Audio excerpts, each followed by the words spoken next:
নমস্কার বন্ধুরা, আজকে আমি তোমাদের সাথে কটন বল তৈরি টিউটোরিয়াল ভিডিওটি শেয়ার করছি।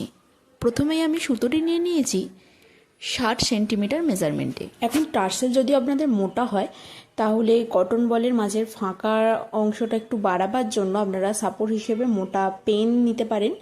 এখানে আমার যেহেতু টার্সেলটা সরু সেহেতু আমি সাপোর্ট হিসেবে সরু তুলোই ইউজ করেছি। এবার আমরা একটা চওড়া বেস তৈরি করে নেব এবং কটন বলের মাঝের অংশটা নিশ্চয়ই দেখেছেন আপনারা একটু উঁচু মতন একটু ফুলো টাইপের থাকে, তো সেই ফিলটা আনার জন্য আমরা মাঝের অংশে দু একবার সুতোটাকে ভালো করে পেঁচিয়ে নেবো। এক্ষেত্রে মনে রাখবেন পেঁচাবার ক্ষেত্রে বারবার সুতোটা পড়ে যেতে থাকবে, সেক্ষেত্রে আপনারা একটু আঠা দিয়ে সুতোটাকে ভালো করে সেট করে নেবেন। সুতোটা পাকাতে হবে এদিক ওদিক করে, একটার উপরে যাতে আরেকটা না আসে। ভীষণ ধীরভাবে সাবধানে আমাদের সুতোটা ধৈর্য ধরে পাকাতে হবে, একবার এদিক দিয়ে একবার ওদিক দিয়ে।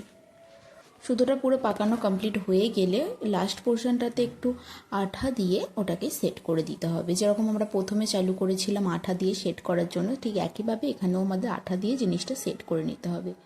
নাও আমার কটন বল রেডি। দেখা হচ্ছে নেক্সট ভিডিওতে।